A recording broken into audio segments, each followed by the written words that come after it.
துன்பத்தின் நடுவில் நடந்தாலும் அவர் என்னை காக்கிறார். திருப்பாடல் 138:7.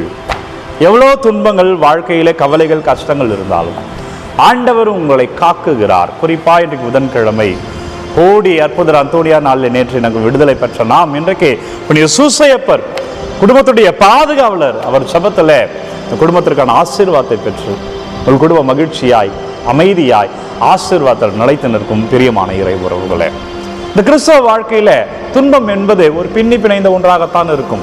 அதான் கிறிஸ்தவ வாழ்க்கையே. குறிப்பா இன்றைக்கு லூக்கா செய்தி 24வது அதிகாரம் 13-35 வரை உள்ள இறைவார்த்தையில கிறிஸ்தவ வாழ்க்கையில இந்த துன்பங்கள் என்பது பின்னி பிணைந்த ஒன்றாகத்தான் இருக்கும். ஆனால் 3 விஷயங்களை நம்ம வாழ்க்கையில நம்ம நினைத்து கொண்டோம் என்றால், நம்பினோம் என்றால், இது துன்பமே கிடையாது, இது ஆசீர்வாதம். இதுல இருந்து நம்ம வெற்றியை தேடி போக போறோம், இதுல இருந்து ஆண்டவர் நம்ம உயர்த்த போகிறார், இதுல இருந்து நம்ம வாழ போறோம் என்பதை உணர்ந்து கொள்வோம். 1, ஆண்டவர் எப்பொழுதும் நம்மோடு இருக்கிறார். கடவுள் உங்க கூட தான் இருக்கிறார். நம்பணும். அது நம்ம கிறிஸ்துவ நம்ம தான் நம்பணும்.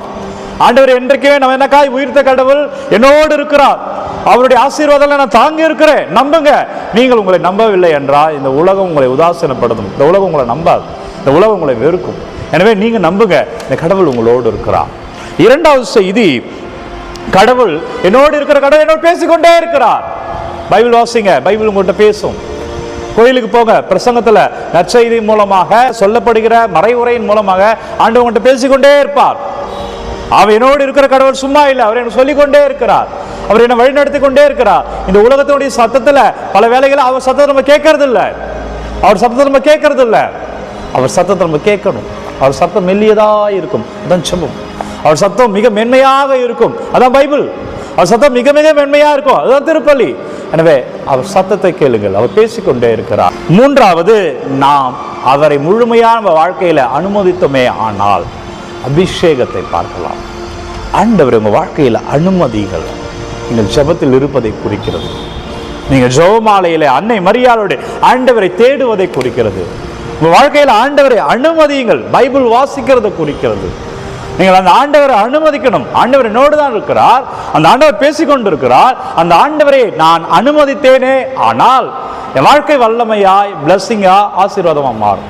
உங்க வாழ்க்கை அபிஷேகமாய் மாறும், ஆசீர்வாதமாய் மாறும். துன்பங்கள்லாம் இருக்கும் தான், கிறிஸ்தவ வாழ்க்கை அதெல்லாம் இருக்கும் தான். ஆனால் துன்பத்தின் மத்தியிலே அவர் நம்மோடு இருக்கிறார், நம்மோடு பேசிக்கொண்டு இருக்கிறார். நீங்கள் அனுமதியுங்கள், அவர் அதிசயங்கள், ஆசீர்வாதம் உங்கள் வாழ்க்கையில செய்வார். அதிசயம் வேணுமா? ஜெபிப்போம். அப்பா நன்றி, வல்லவரை நன்றி, நல்லவரை நன்றி. ஆண்டவரை நீங்க தொடுங்க அப்பா, ஆசீர்வதிங்க.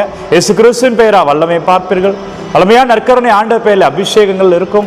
ஆண்டவர் இயேசுவின் பெயரில் வாழ்வீர்கள், இறை கிருபையிலே வாழ்வீர்கள். பிள்ளைகள் என்னவெல்லாம் அனுப்புகிறார்களோ, கமெண்ட்ல என்னவெல்லாம் கேட்கிறாங்களோ ஒவ்வொன்றையும் உங்க பாதத்தில் வைக்கிறேன். ஆண்டவரை நீங்க தொடுங்க, நீங்க ஆசீர்வதிங்க. இயேசு கிறிஸ்துவின் பெயரால் வாழ்வீர்கள், இயேசு கிறிஸ்துவின் பெயரால் வல்லமை காண்பீர்கள். வல்லமையான நற்கருணை ஆண்டவர் உங்களை வழி நடத்துகிறார். எனவே இயேசுவில் பிரியமான இறை உறவுகளே, துன்பங்கள், கவலைகள், சோர்வுகள் எல்லாம் இருக்கும் தான். அவற்றின் மத்தியில ஆண்டவர் அபிஷேகமாய், வல்லமையாய் நம்மை வழிநடத்துகிறார். நாம் சாட்சியமாய் வாழ்வோம். பிரியமான இறை உறவுகளே, ஒவ்வொரு நாளும் விடியற் காலை 3 மணிக்கு இந்த ஆராதனை வழங்கி கொண்டிருக்க யாருக்கு இன்னைக்கு தேவை நீங்க நினைக்கிறீங்களோ அவருக்கு இந்த காணொலியை பகிர்ந்து கொள்ளுங்கள். உங்கள் விண்ணப்பங்களை எல்லாம் கமெண்ட்டில் அனுப்புங்கள், உங்கள் ஜெப தேவையிலெல்லாம் கமெண்ட்டில் அனுப்புங்க. உங்களுக்காக என்னுடைய ஜெபத்தில், திருப்பலியில், ஆராதனையில் உங்களுக்காக ஒப்பு கொண்டு ஜெபிக்கிறேன். ஆண்டவர் உங்கள் துன்பத்தின் மத்தியில் இருக்கிறார், பேசுகிறார். அனுமதித்து பாருங்கள் அவரை, அபிஷேகமாய் நீங்கள் மாறுவீர்கள். God bless you. Take care. Have a nice day.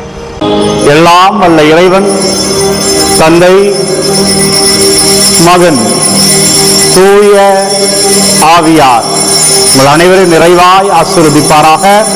ஆண்டவர் இயேசு சாமியின் பெயரில் இன்றைக்கு மகிழ்ச்சியாய் வாழ்வீர்கள், ஆசீர்வாதங்களை பார்ப்பீர்கள். இறைவன் உங்களோடு வருகிறார்.